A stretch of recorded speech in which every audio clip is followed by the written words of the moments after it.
Lucy कबूतरी ने 5 अंडे दिए थे। वो बहुत खुश थी। कबूतरी के पड़ोस में चिड़िया और कौवे भी रहते थे। चिड़िया लूसी कबूतरी के पास जाती है। लूसी बहन, आपको बहुत बहुत मुबारक हो। आपके यहाँ तो 5-5 अंडे आए हैं। हाँ चिड़िया, खुशी के साथ साथ गम भी है। अगर मेरे कबूतर जी मेरे पास होते तो मैं इन अंडों की रक्षा कर सकती। अब मुझे बहुत डर लग रहा है। आखिर मैं इन बच्चों को कैसे पालूंगी? लूसी बहन, आप चिंता न करें, मैं आपके साथ हूँ। जब भी आपको मेरी जरूरत हो आप मुझे बुला लेना, मैं दौड़ी चली आऊंगी। दूसरी ओर कौवों को भी ये बात पता चल जाती है कि लूसी कबूतरी ने 5 अंडे दिए हैं। कालू, सुना है लूसी ने 5 अंडे दिए हैं। कालू जी, कितना अच्छा होता अगर वो चील उस कबूतर के साथ साथ इस लूसी को भी खा लेती। गौरी, तुम ऐसा क्यों बोल रही हो? भला लूसी के बच्चे हमारा क्या नुकसान करेंगे? कालू जी, वो मोटी लूसी क्या थी, अब उसके 5-5 अंडे भी आ गए। जब लूसी के बच्चे निकल आए हम तो भूखे मरेंगे। जंगल का सारा भोजन तो यही खा जाएंगे, हम क्या खाएंगे भला? हाँ गौरी, बात तो तुम्हारी ठीक है, कुछ न कुछ तो करना ही पड़ेगा। मैं अभी जाकर करता हूँ बात। कालू कौवा लूसी कबूतरी के घर जाता है। कालू भैया, ये देखें मेरे प्यारे प्यारे 5 अंडे। लूसी, मैं तुम्हें पहले समझा रहा हूँ, ये जंगल के सारे फलों के पेड़ हमारे हैं। यहाँ से तुम अपने बच्चों को कुछ भी नहीं दोगी। कालू भैया, ये पेड़ पौधे सबके साझे हैं, फिर आप ऐसा क्यों कह रहे हैं? हाँ लूसी, आज तक ये सब का साझा था, लेकिन अब से ये सब हमारा है, क्योंकि किसी भी पक्षी के 5-5 अंडे नहीं हुए। इसीलिए खबरदार, बच्चों के होते ही तुमने यहाँ से भोजन लिया तो अगर मैंने तुझे देख लिया तो मैं बहुत मारूंगा तुझे और तेरे बच्चों को भी।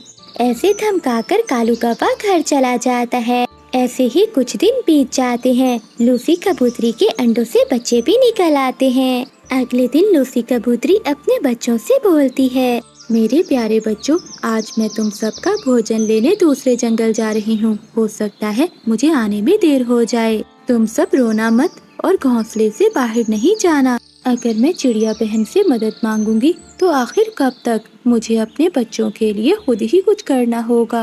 लूसी कबूतरी ऐसा सोचती है और वो अगले दिन से ही भोजन लेने चली जाती है। कालू जी, कबूतरी के बच्चे घर में अकेले बैठे हैं। लगता है कबूतरी भोजन लेने दूसरे जंगल गई हुई है। जाती कैसे नहीं, मेरे डंडे से डर जो लगता है सबको। हाँ हाँ, बस बस, कोई बड़ा काम नहीं कर दिया तुमने। मजा तो तब आता जब वो कबूतरी अपने बच्चों को साथ लेकर दूसरे जंगल ही चली जाती। बच्चों को इंतजार करते करते सुबह से शाम हो जाती है। बच्चे भूखे थे, उन्हें तो उड़ना भी नहीं आता था। भैया, बाहर पेड़ पर कितने फल लगे हुए हैं, हम यहीं से खा लेते। मम्मा को इतनी दूर जाने की भला क्या जरूरत थी? गुड़िया, मम्मा ने कहा है कि अगर वो यहाँ से भोजन लेंगी तो वो कौवे हमें मारेंगे। ऐसे बच्चे बहुत उदास थे, पर मम्मा कबूतरी क्या करती? उसे कौवों से बहुत डर लगता था। वो भोजन लेकर वापस आ रही थी कि रास्ते में एक शिकारी चील उसे देख लेती है। अरे वाह वाह, कबूतरी, आज तो मुझे कबूतरी का मांस खाने को मिलेगा। ऐसा कहते हुए वो जालिम चील कबूतरी पर हमला करती है और उसे मारकर खा जाती है। बच्चे घर पर अकेले थे और रो रहे थे। रानो चिड़िया बच्चों की आवाज सुनकर वहाँ आती है। अरे बच्चों, क्या हुआ? आप इतना शोर क्यों मचा रहे हो? और आपकी मम्मा कहाँ हैं? आंटी, हमारी मम्मा हमारे लिए सुबह से भोजन लेने गई हुई है, मगर अभी तक लौट कर नहीं आई। अरे बच्चों, ऐसा कैसे हो सकता है? मुझे तो लूसी ने कुछ नहीं बताया। वो अकेले भोजन क्यों लेने चली गई? अब तो रात हो गई है, जरूर वो किसी मुसीबत में होगी। थोड़ी देर बाद मिठू तोता भी वहाँ आ जाता है। चिड़िया बहन, मैं दूसरे जंगल से लौट रहा था, तभी मैंने देखा कि जालिम चील ने लूसी कबूतरी को मारकर खा लिया है। मिठू भैया, ये आप क्या कह रहे हो? इन छोटे छोटे बच्चों का क्या होगा? ये कैसे अपनी माँ के बिना रहेंगे? फिर रानो चिड़िया कबूतरी के बच्चों को लेकर अपने घर में चली जाती है। कालू जी, जरा उठो और जाकर देखो, चिड़िया के घर से बच्चों की आवाजें आ रही हैं। कहीं चिड़िया ने भी तो बच्चे नहीं दे दिए? हाँ गौरी, आवाज तो चिड़िया के घर से ही आ रही है, मैं जाकर देखता हूँ। फिर कालू कौवा चिड़िया के घर जाता है। अरे ये क्या चिड़िया, ये कबूतरी के बच्चे तुम्हारे घर में क्या कर रहे हैं? कालू भैया, लूसी को चील ने खा लिया है। ये बच्चे बेचारे अनाथ हो गए हैं, इसलिए आज से मैं ही इनकी माँ बनकर इन्हें पालूंगी। क्या चिड़िया, ये तुम क्या कह रही हो? अगर तुम्हें इन बच्चों को पालना है तो यहाँ से जाना होगा। क्यों कालू, ये पेड़ मेरा है और ये घर भी मेरा है, मैं नहीं जाऊंगी कहीं। चिड़िया, तुमने एक बार सुना नहीं, मेरे मामा जी आ रहे हैं और वो इसी पेड़ पर अपना घर बनाना चाहते हैं। वो सुबह ही आने वाले हैं। तुम जल्दी से इन बच्चों को लेकर यहाँ से चली जाओ, वरना मुझे निकालना अच्छे तरह से आता है। कव्वे, मैं तुमसे नहीं डरती, मैं नहीं जाऊंगी। मैं भला इतनी जल्दी इन छोटे बच्चों के लिए घर नहीं बना सकती। क्या कहा? मेरी बात नहीं मानेगी? लगता है तू जानती नहीं मुझे। ये कहते हुए कालू कौवा डंडा उठाता है और कबूतरी के बच्चों को मारने लगता है। कालू, बस करो, मेरे बच्चों को और न मारो। मैं चली जाऊंगी यहाँ से। हो, अब आई अकल ठिकाने, या और लगाऊं डंडे की मार। चल भाग यहाँ से।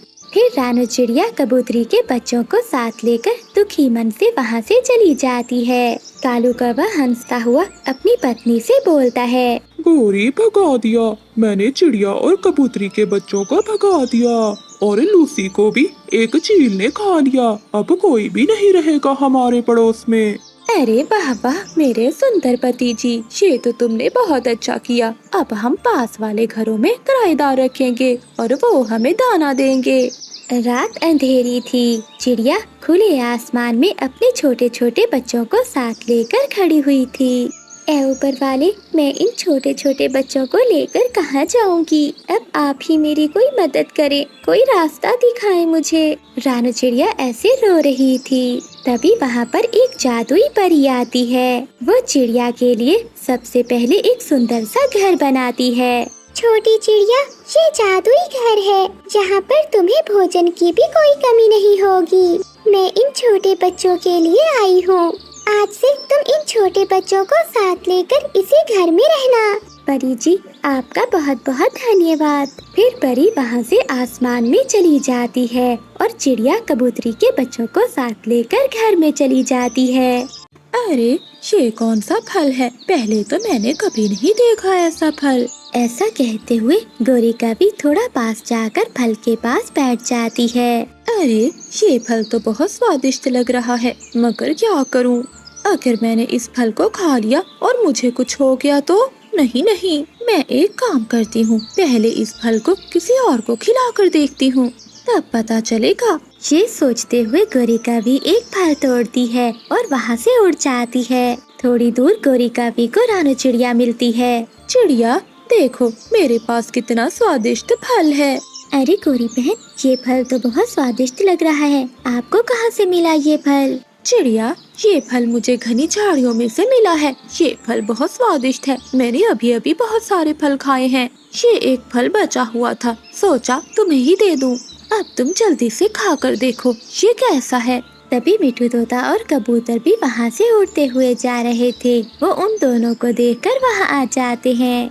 गौरी, ये फल कैसा है? क्या हमें भी थोड़ा सा दोगी? हाँ मिठू, क्यों नहीं। पहले ये फल चिड़िया को तो खाने दो, तुम्हें मैं और तोड़ कर देती हूँ। चिड़िया बहुत भोली थी, वो फल को खाने लगती है। अरे वाह गोरी, ये तो बहुत स्वादिष्ट फल है। ऐसा फल तो मैंने पहली बार खाया है। चिड़िया बहन, थोड़ा फल मुझे भी दो। जैसे ही रानू चिड़िया वो फल मिठू को देने लगती है तो रानू चिड़िया भी होश हो जाती है और वहीं पर गिर पड़ती है। अरे ये क्या हो गया चिड़िया को? चिड़िया तो बेहोश हो गई है। अरे गोरी, तुमने क्या खिलाया है चिड़िया को? कौन सा फल था ये? कबूतर, मुझे क्या पता, जिद कर रही थी कि उसे ये मीठा फल खाना है तो मैंने दे दिया। फिर अचानक चिड़िया को कुछ होने लगता है और वो एकदम से बहुत बड़ी हो जाती है और उड़ जाती है। चिड़िया, ये तुम्हें क्या हो गया? तुम अचानक से इतनी बड़ी कैसे हो गई? अरे मिठू कबूतर, भागो यहाँ से। ये चिड़िया तो भूतिया राक्षस बन गई है, वरना ये हमें खा जाएगी। वो पक्षी रानू चिड़िया को इतना बड़ा देखकर वहाँ से भागने लगते हैं। वहीं रानू चिड़िया को पता नहीं चलता कि आखिर उसके साथ हुआ क्या है। अरे रुको दोस्तों, तुम सब कहाँ जा रहे हो? भला आप सब मुझसे दूर क्यों भाग रहे हो? जंगल के सभी पक्षी रानू चिड़िया को इतना बड़ा देखकर अपने अपने घोंसलों की ओर भाग रहे थे। ए ऊपर वाली, मैं इतनी बड़ी कैसे हो गई? आखिर मेरे साथ ऐसा क्या हुआ है? हाँ, जरूर उस फल की वजह से मेरा ये हाल हुआ होगा। वही मिट्ठू तोता और कबूतर गोरी कवि के साथ उसके घर चले जाते हैं और वहीं छुपकर बैठ जाते हैं। वही रानू चिड़िया भटकती हुई गोरी कवि के घर के बाहर जाकर बैठ जाती है। दोस्तों, मेरी मदद करो, मेरा यकीन करो, मैं आपको कुछ भी नहीं कहूँगी। मिट्ठू भैया, कबूतर भैया, आप तो मेरी बात सुनो ना। अरे भाग जा चिड़िया यहाँ से, तू अब भूतिया चिड़िया हो गई है। हम जानते हैं कि तू अब हम में से किसी को भी नहीं छोड़ेगी। हाँ, गोरी कवि ठीक कह रही है। अगर चिड़िया तुमने हमें छुआ तो हम तुम्हारे जैसे हो जाएंगे। अरे तुम मेरा यकीन करो, मुझे कुछ नहीं हुआ, मैं पहले जैसी ही हूँ। गोरी और मिट्ठू, मुझे लगता है कि हमें चिड़िया की मदद करनी चाहिए। ऐसी मुश्किल में हमें उसे अकेला नहीं छोड़ना चाहिए। जंगल में गर्मी बढ़ रही थी। ऐसे गर्मी के मौसम में रानू चिड़िया और मिट्ठू तोता तालाब से पानी पीने के लिए जा रहे थे। चिड़िया, कितनी तेज धूप है, मुझसे ये धूप अब बर्दाश्त नहीं हो रही। तभी आसमान से कबूतर नीचे आकर गिरा। मिट्ठू, ये तो कबूतर है। कबूतर भैया, आपको क्या हुआ? चिड़िया, मुझे बहुत प्यास लगी है, मगर अब मुझ में इतनी हिम्मत नहीं है कि मैं उड़कर तालाब पर पानी पी सकूं। मिट्ठू भैया, कबूतर को उठाने में मदद करो। फिर रानू चिड़िया और मिट्ठू तोता कबूतर को उठाकर तालाब पर लेकर जाते हैं। उन तीनों ने तालाब से पानी पीकर अपनी प्यास बुझाई। तभी वहाँ बुलबुल आ जाती है, वो भी तालाब से पानी पीती है। तभी इन तीनों ने देखा कि बुलबुल रो रही है। क्या हुआ बुलबुल बहन, तुम रो क्यों रही हो? चिड़िया बहन, मैं अपने बेटे के लिए दाना ढूंढने गई थी, लेकिन जब मैं वापस लौटी तो गर्मी और प्यास की वजह से मेरा बेटा मर चुका था। ये सुनकर तीनों को बहुत दुख हुआ। ऐसे बहुत से दिन गुजरते गए और गर्मी भी बढ़ती रही और तालाब का पानी भी तेजी से सूख रहा था, जिससे ज्यादातर पक्षियों ने गर्मी के मारे अपना दम तोड़ दिया था। एक दिन रानू चिड़िया तालाब से पानी पीने गई तो उसने देखा कि तालाब आधा सूख चुका है। धूप भी बहुत तेज हो रही है और ये तालाब भी बहुत छोटा होता जा रहा है। अगर ऐसा ही चलता रहा तो हमारे जंगल वासियों का क्या होगा? रानू चिड़िया एक पेड़ पर जाकर बैठ जाती है। तभी रानू चिड़िया को कोई आवाज सुनाई देती है। सामने गोरी कवि ने एक बोतल में नीली परी को कैद किया हुआ था।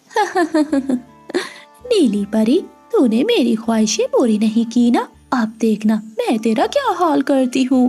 दुष्ट कवि, मैंने तेरी हर ख्वाहिश पूरी की है, लेकिन अब तू ऐसी ख्वाहिश कर रही है जिसमें दूसरे पक्षियों का बुरा है, इसलिए मैं ऐसी ख्वाहिश को कैसे पूरा कर सकती हूँ? नहीं कर सकती तो मरने के लिए तैयार हो जा। फिर गोरी कवि ने शीशे की बोतल को जमीन में दबा दिया और उस पर मिट्टी डालकर गोरी कवि वहाँ से चली गई। तभी रानू चिड़िया वहाँ जाती है। रानू चिड़िया को आवाज आती है, अब तो मेरा मरना निश्चिंत है। इस जगह मुझे कौन बचाने आ सकता है? यहाँ तो मुझे कोई भी सुनने वाला नहीं है। नीली परी, आप चिंता नहीं करें, मैं आपको बाहर निकालती हूँ। ऐसा कहते हुए रानू चिड़िया मिट्टी को हटाती है और नीली परी को आजाद कर देती है। नीली परी बोतल से बाहर आते ही उड़ नहीं पा रही थी। नीली परी जी, आप उड़ क्यों नहीं पा रही? चिड़िया, हर परी को जिंदा रहने के लिए हर 7 दिन में 3 चंबेली के फूल खाने पड़ते हैं और इस दुष्ट कवि ने मुझे पिछले 6 दिनों से इस बोतल में कैद कर रखा है, इसलिए मैं कमजोर हो चुकी हूँ। ना ही मैं उड़ सकती हूँ और ना ही मेरा जादू काम कर रहा है। चिड़िया, अब तो मैं मरने वाली हूँ। नीली परी जी, तो आपको कैसे बचाया जा सकता है? क्या मैं आपको वो फूल ला कर दूँ? हाँ चिड़िया, अगर शाम होने से पहले तुम वो फूल ले आओगी तो मैं बच जाऊंगी। मुझे पता है कि चंबेली के फूल कहाँ उगते हैं, मैं उन्हें लेकर आती हूँ। मुझे तो बहुत प्यास लग रही है, मैं आगे बढ़ने से पहले पानी पी लेती हूँ, फिर ही मुझ में थोड़ी हिम्मत आ जाएगी। रानू चिड़िया तालाब पर पहुँची, मगर वहाँ पानी और भी ज्यादा सूख गया था। जंगल के कई पक्षी तालाब के पास बैठे हुए थे। उन सब की हालत भी बहुत खराब थी। अरे कबूतर भैया, ये आप सबको क्या हो गया? चिड़िया, हम सबको बहुत प्यास लग रही है, मगर जितनी तेजी से ये तालाब का पानी सूख रहा है, हमने सोचा कि हम अपनी आखिरी सांस पर ही पानी पिएंगे, क्योंकि अगर हम पानी पी गए तो सभी जंगल के पक्षी प्यास से मर जाएंगे। मुझे भी यही लगता है कि हम सब मरने वाले हैं, लेकिन मैं मरते मरते किसी की जान जरूर बचाऊंगी। ये कहते हुए रानू चिड़िया बिना पानी पिए ही वहाँ से चली जाती है, क्योंकि वो चाहती थी कि उसकी वजह से तालाब का पानी खत्म न हो। धूप बहुत तेज थी, रानू चिड़िया बहुत प्यासी थी, उसे उड़ने में भी बहुत मुश्किल हो रही थी। इस तरफ नीली परी भी मरने को तैयार थी। दूसरी ओर जंगल के सभी पक्षी। रानू चिड़िया 1 घंटे के बाद फूलों के बाग में पहुंची। उसे वहां चंबेली का पौधा मिल गया। शुक्र है ऊपर वाले का कि चंबेली का पौधा मिल गया। उसने कुछ चंबेली के फूल तोड़े और वहां से भागी। रानू चिड़िया बहुत थक चुकी थी, मगर परी की जान बचाने के लिए उसने हिम्मत नहीं हारी। ये लो नीली परी, मैं चंबेली के फूल ले आई हूँ। फिर परी वो फूल खा लेती है। फूल खाते ही परी फिर से उड़ने लगी और उसकी जान में जान आई। मैं ठीक हो गई, मैं ठीक हो गई। चिड़िया, ये सब तुम्हारी वजह से ही हुआ है। मुझे खुशी हुई परी जी कि मैं आपको बचा पाई। ये कहते हुए रानू चिड़िया भी अब जमीन पर गिर जाती है। चिड़िया, ये तुम्हें क्या हुआ? नीली परी जी, मैं सुबह से प्यासी हूँ और तालाब सूख रहा है और सभी पक्षी तालाब के पास जमा हैं। वो सब जिंदा रह सके इसलिए मैंने पानी नहीं पिया। चिड़िया, तुम बहुत अच्छी हो, मगर अब मैं सब कुछ ठीक कर दूंगी।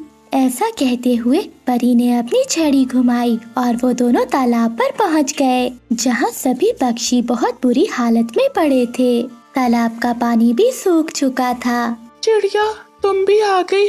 लगता है हम सब एक साथ इस दुनिया से जाएंगे। ऐसा कुछ नहीं होगा प्यारे दोस्तों। ऐसा कहते हुए नीली परी ने अपनी छड़ी घुमाई और तालाब पूरा पानी से भर गया, जिसे देखकर सभी पक्षियों ने उठकर पानी पिया।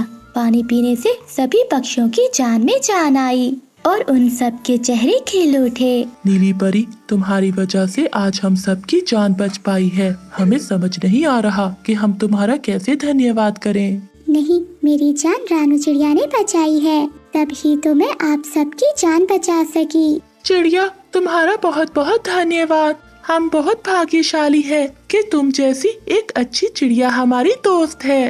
सही कहा। और मैं आप सबको ये बताना चाहती हूँ कि ये तालाब अब कभी भी नहीं सूखेगा। तुम सब पक्षी जितना भी पानी पियोगे, सुबह होते ही ये तालाब फिर से भरा होगा। अरे वाह, अब तो मजा आ जाएगा। रानू चिड़िया बहुत गरीब थी। उसके छोटे छोटे 2 बच्चे थे। चिड़िया के बच्चे अभी अंडों से निकले भी ना थे कि पहले चिड़िया का पति मर गया था। गरीबी के कारण उन्हें एक वक्त तक का भोजन न मिलता था। गुड़िया बेटी, अगर हमें कुछ खाने को ना मिला तो हम सब भूख से मर जाएंगे। तुम्हारा भाई कुकू भी अभी बहुत छोटा है। मम्मा, कालू अंकल और गोरी आंटी हमारे पड़ोस में रहते हैं। आप उनके पास जाएं, वो हमारी मदद जरूर करेंगे। नहीं गुड़िया बेटी, मुझे नहीं लगता कि वो कभी हमारी मदद करेंगे, मगर मैं एक बार फिर भी जाकर देखती हूँ। ये कहते हुए रानू चिड़िया पड़ोस में कौवों के पास जाती है। रानू चिड़िया दरवाजा बजाने ही वाली थी कि उसे अंदर से आवाज आती है। सुनो कालू जी, पड़ोस में रहती है ना चिड़िया, वो बहुत गरीब है, किसी समय भी हमसे भीख मांगने आ सकती है, मगर तुम पहले से ही तैयार रहना, उन भिखारियों को कोई भीख ना दे देना। गौरी, तू चिंता ना कर, मैं उन गरीबों को कुछ भी नहीं देने वाला। रानू चिड़िया दरवाजे पर ये सब बातें सुन रही थी। वो बहुत उदास हो जाती है। मुझे तो पहले ही पता था कि ये कभी कहाँ किसी की मदद करने वाले हैं। मैं भी गुड़िया की बातों में आकर यहाँ चली आई। फिर रानू चिड़िया दरवाजे से ही अपने घर में लौट जाती है। मम्मा, क्या हुआ? कालू अंकल मिले घर पर? हाँ गुड़िया बेटी, वो कौवे घर पर ही थे, मगर उनकी सच्चाई भी मालूम हो गई है। वो कौवे हमसे बहुत नफरत करते हैं। गुड़िया, आज के बाद तुम वहाँ नहीं जाओगी। मम्मा मुझे माफ कर दे, मैंने ही जिद की वहाँ जाने की। आज के बाद आप कभी नहीं जाएंगी और मैं भी नहीं जाऊंगी, चाहे हम भूखे ही क्यों न मर जाएं। रात हो जाती है। मम्मा चिड़िया रो रही थी। वो अपने बच्चों को पानी पिलाकर ही सुला देती है। अगली सुबह रानू चिड़िया अपने बच्चों को घर पर छोड़कर जंगल में निकल जाती है। मिठू भैया, जैसा भी काम हो मुझे दिला दो, मैं वो सब कर लूंगी। मेरे बच्चे कई दिनों से भूखे हैं। चिड़िया बहन, कल मेरे साथ चलना, चील मालिक तुम्हें कोई ना कोई काम जरूर देगा। ऐसे रानू चिड़िया के मन को कुछ तसल्ली मिलती है। वो दूसरे दिन मिठू तोते के साथ काम पर चली जाती है। चिड़िया का बेटा कुकू अभी बहुत छोटा था, इसलिए वो अपने साथ कुकू को भी ले जाती है। अरे, इस छोटे बच्चे को घर पर छोड़कर आना था। ये बच्चा यहाँ रहेगा तो तुम काम कैसे करोगी? मुझे मेरा काम पूरा चाहिए। ठीक है मालिक जी, मैं कल से इसे नहीं लाऊंगी। बस आज मुझे काम पर रख लें। ठीक है, चलो जाओ, अब जाकर सूखी लकड़ियाँ काटना शुरू कर दो। फिर रानू चिड़िया अपने बेटे कुकू को एक जगह बिठा देती है और खुद लकड़ियाँ काटने लगती है। सुबह से दोपहर हो जाती है। चील आराम से बैठा नारियल पानी पी रहा था। कुकू को उसे देखकर नारियल पानी पीने की इच्छा होती है। मम्मा मम्मा मुझे वो पीना है जो चील अंकल बड़े मटके में पी रहे हैं। नहीं कुकू बेटे, वो पानी बुरा है, उसे बच्चे नहीं पीते बल्कि बड़े पक्षी ही पी सकते हैं। चलो चलो पक्षियों, लंच टाइम खत्म हो गया है, जल्दी से अपने कामों में लग जाओ। रानू चिड़िया फिर से अपने काम पर लग जाती है। चील वो नारियल पानी पीकर वहाँ पर फेंक देती है।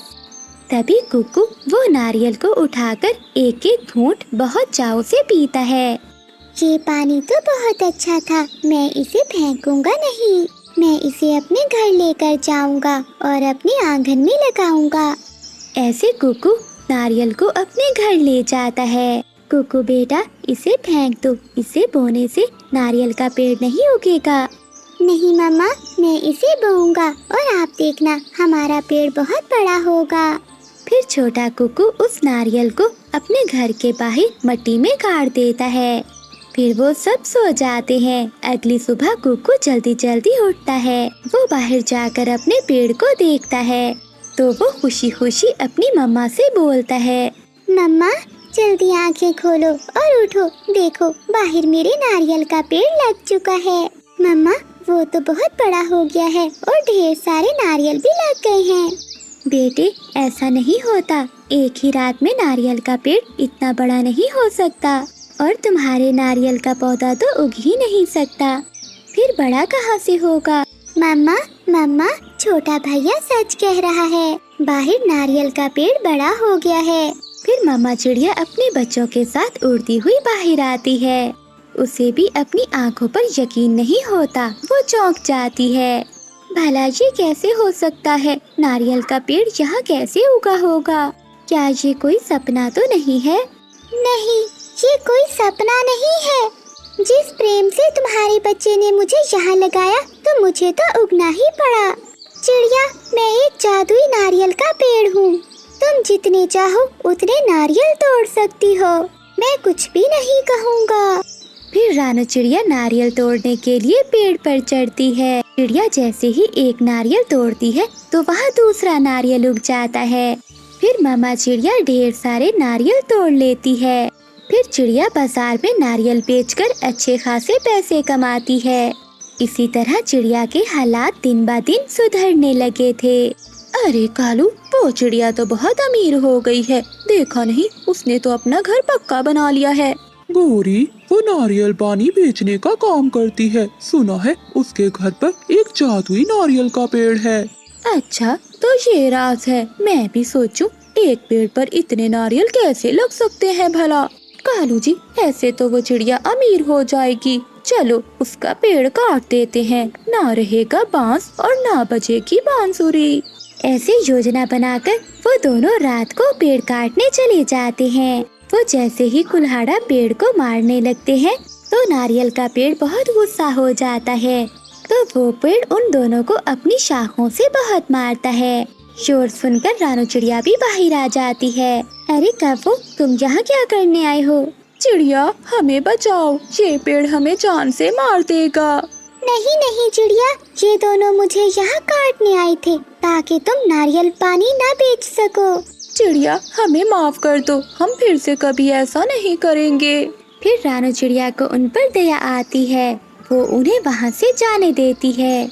रानू चिड़िया की 11 बेटियां थी और फिर उसने 12वां अंडा भी दिया हुआ था। हे भगवान, इस बार तो मुझे एक बेटा दे दे। जंगल के सभी पक्षी मुझ पर हंसते हैं। अपनी मम्मा की ये बातें सुनकर गुड़िया अपनी मम्मा से कहती है, मम्मा, आपको बेटियां पसंद क्यों नहीं है?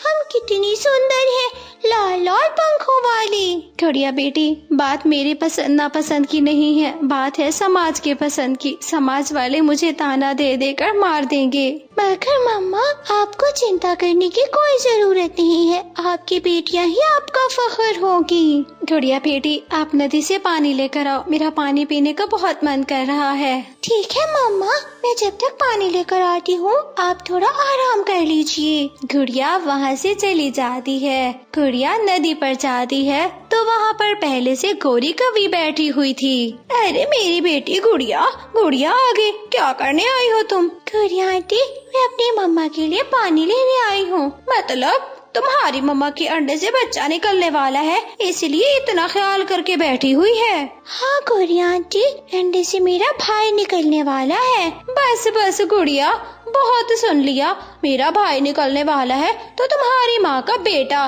बस अगर तुम लोगों के घर में बेटा पैदा हो जाए तो मिठाई मैं बांटूंगी।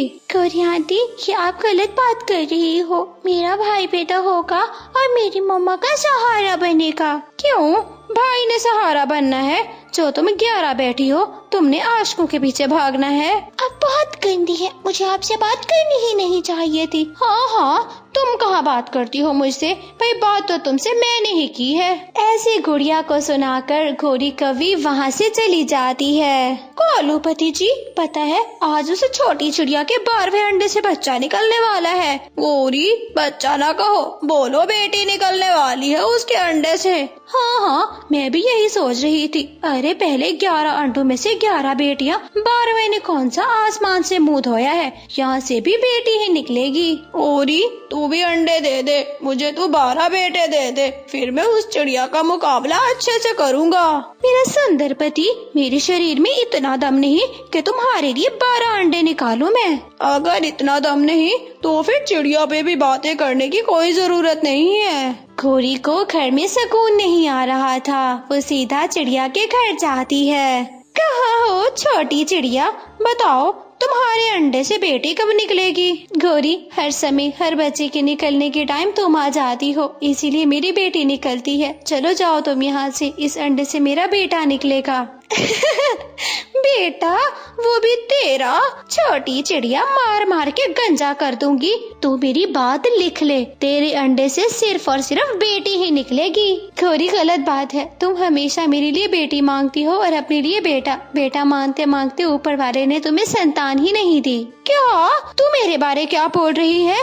मुझे संतान ना होने का ताना दे रही है? छोटी चिड़िया, अब तो देख, मैंने तुझे बिना संतान के कंगला ना किया तो मेरा नाम भी गोरी कवि नहीं है। गोरी, मेरे बेटियों ने तुम्हारा क्या बिगाड़ा है? चलो जाओ यहाँ से, हमेशा ही मेरी जिंदगी का सुकून बर्बाद करती रहती हो तुम। गुस्से में गोरी कवि वहाँ से चली जाती है और वो सीधा पहाड़ों की दिशा में माही झील के पास जाती है। झील दी, मुझे ये बताओ, कितने दिनों से मांस नहीं खाया तुमने? कवि, मैंने तो पूरे 2 साल से मांस देखा ही नहीं। अरे सब्जियाँ और फलों पे गुजारा है मेरा।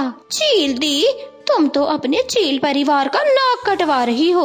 अरे आओ हमारे जंगल में, इस छोटी चिड़िया की पूरी 12 बेटियां हैं। हाँ तो उसकी बेटियां उसके लिए, मैं क्यों खाऊं उसकी बेटियां?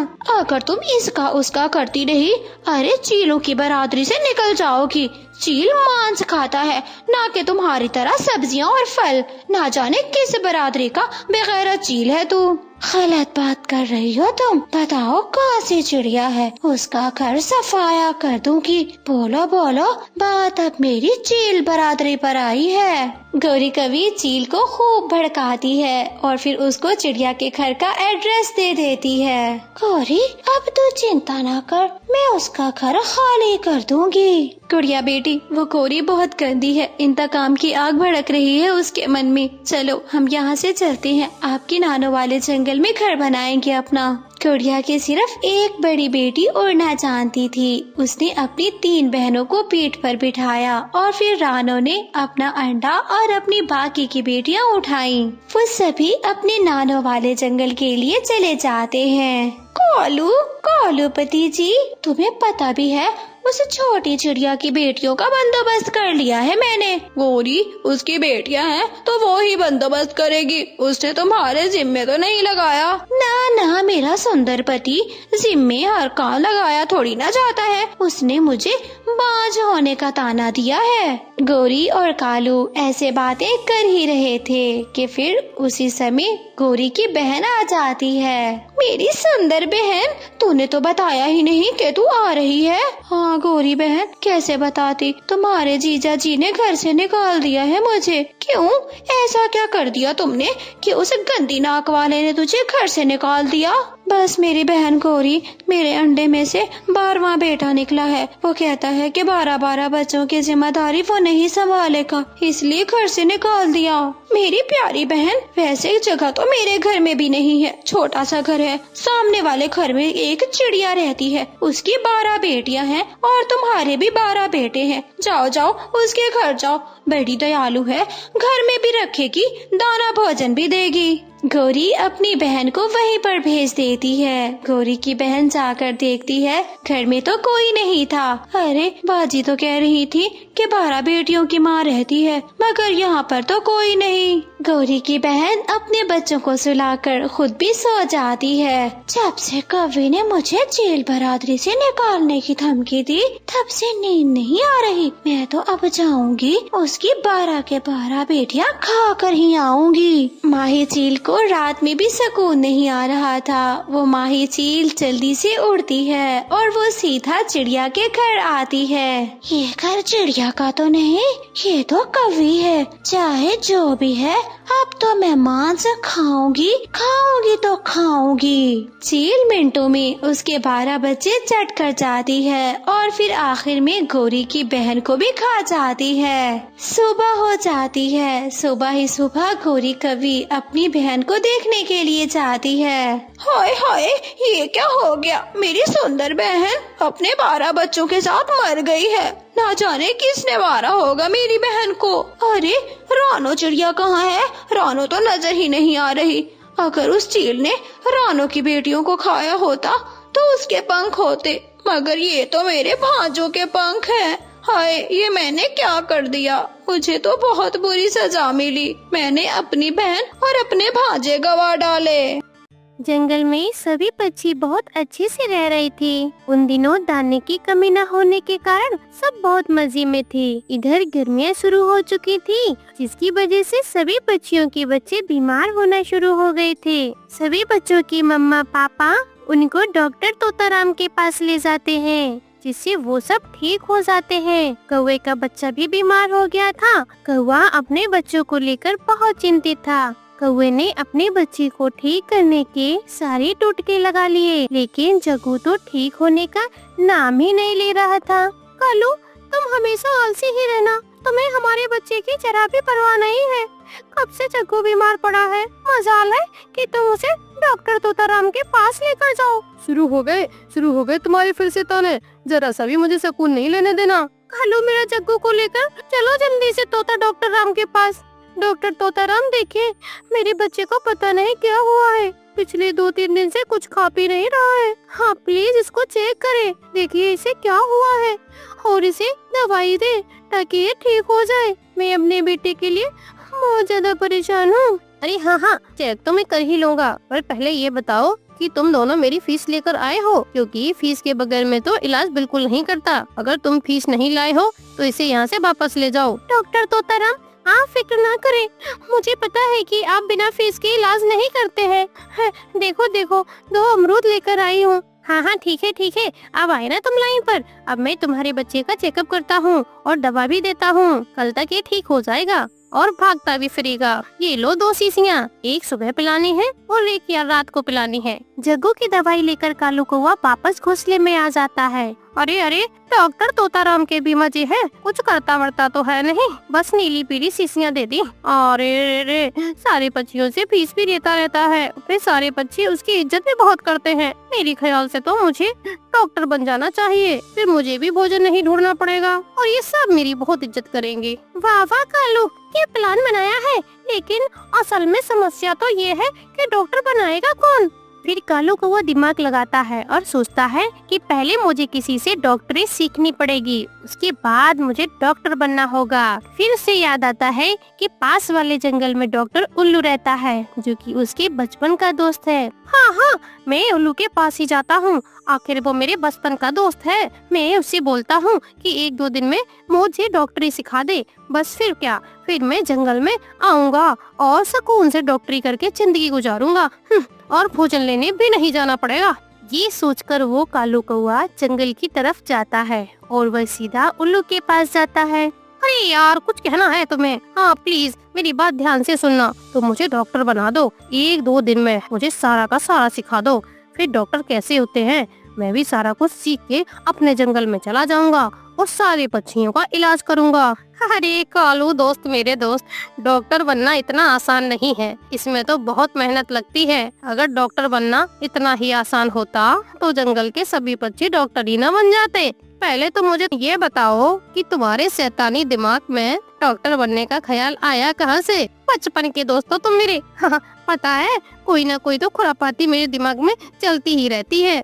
अरे हाँ, ये तो मैं जानता हूँ, हमारे बचपन के दोस्तों, इसीलिए तो तुम्हारी हर नस्ल से वाकिफ हूँ। पता है मेरे दोस्त, मेरे जंगल में एक डॉक्टर है तोताराम, कुछ भी नहीं करता, सारे पक्षी उसके पास जाते हैं और उसकी इतनी इज्जत करते हैं और सभी उसको खाना लाकर भी देते हैं। बस वो क्या करता है, नीली पीली शीशी दे के सबको ठीक कर देता है और सब खूब मजे में रहते हैं। कालू भाई, मुझे समझ में आ गया, मुझे पता है कि तुम्हारे दिमाग में क्या खुरापाती चल रही है। ये बहुत जोखिम वाला काम है डॉक्टर बनना। अरे यार दोस्त मेरे बचपन के, देखो भाई, मुझे कौन सा हर चीज का डॉक्टर बनना है, बस ये बता दो पेट दर्द में कौन सी दवा देनी होती है और बुखार हो तो कौन सी दवा देनी होती है, बस इतनी सा बता दो, बाकी मैं सब संभाल लूंगा, तुम चिंता ना करो। और मुझे ये सब आता है कि पक्षियों को कैसे समझाना है और कैसे उन पे कंट्रोल करना है। डॉक्टर उल्लू उसको तमाम अहम बीमारियों की दवाइयाँ बता देता है और फिर कालू कौवा वापस अपने जंगल आ जाता है। कौवा पूरे जंगल में बैनर बनवा देता है और लगवा देता है। कौवा शैतान तो था ही, इसलिए उसने अपनी फीस कम रखी हुई थी। उसने अपनी फीस 1 अमरूद ही रखी थी कि सभी पक्षी तोताराम के पास जाने के बजाय उसके पास पहले आएं और सारे पक्षी कौवे के पास आने से डरते हैं। और फिर सभी पक्षी आहिस्ता आहिस्ता कौवे के पास इलाज करवाना शुरू कर देते हैं और तभी रानो चिड़िया भी अपने बेटे का इलाज करवाने कालू से ही आती है। कालू उसे दवाई देता है जिससे उसका बेटा ठीक हो जाता है। ये सब देखकर सारे पक्षी डॉक्टर कालू के पास जाने लग जाते हैं। कौवा बहुत खुश होता है कि उसने कितनी आसानी से जंगल के पक्षियों को बेवकूफ बनाया है। अब उसको भी भोजन लाने के लिए कहीं नहीं जाना पड़ता था, सब उसे भोजन ला कर देते और उसकी एकदम पूरे जंगल में इज्जत भी होने लगी थी। वाह भाई वाह, जिंदगी हो तो ऐसी, मुझे भोजन के लिए अब कहीं भी मारना फिरना नहीं पड़ता है। अब देखो भोजन खुद ब खुद चलकर मेरे पास आता है। अब तो मेरी पत्नी गौरी को भी यकीन आ गया है कि मैं कितना जीनियस हूँ। दिन यूं ही गुजरते गए। कौवा जंगल के सभी मासूम पक्षियों को बेवकूफ बनाता रहा। एक दिन चील का बच्चा भी गर्मी के कारण बहुत बीमार पड़ गया था। चील उसे लेकर कालू के पास आती है क्योंकि उन दिनों कालू अपना नाम बना चुका था। अरे कालू देख, मेरे बच्चे को पता नहीं क्या हो गया है, बहुत बीमार पड़ा है, ना ही कुछ खा पी रहा है, चेक तो कर इसे जरा, देख और इसे दवाई दे ताकि ये जल्दी से ठीक हो सके। अरे आप फिक्र ना करो चील, मैं पूरा चेकअप करता हूँ और फिर देखना ये कल तक कैसे उड़ता फिरेगा। कौवा चील के बच्चे को चेक करता है। ये लो मेडिसिन, एक सुबह खानी है और एक शाम को खानी है और साथ में ये लो जड़ी बूटी, ये भी खानी है। चील के बेटे को कोई खतरनाक बीमारी थी, इसलिए कौवे ने उसे बाकी मरीजों की तरह एक आम दवाई भी दी थी। जैसे ही चील का बच्चा वो दवाई खाता है वो मर जाता है। ये देखकर चील बहुत ज्यादा गुस्से में आ जाती है और वो फौरन कौवे के क्लिनिक पर पहुंच जाती है। मैं आज तुझे नहीं छोड़ूंगी। तेरी वजह से मेरा छोटा सा बच्चा मर गया है। जब तुझे ये काम नहीं आता है तो करता क्यों है? ये कहकर चील जोर से कालू कौवे को डंडा मारती है और वो वहीं मर जाता है। प्यारे दोस्तों, इस कहानी से हमें यही सीख मिलती है कि अगर हमें कोई काम सही ढंग से नहीं करना आता है तो हमें वो नहीं करना चाहिए, वरना हम अपने साथ साथ दूसरों का भी नुकसान करते हैं।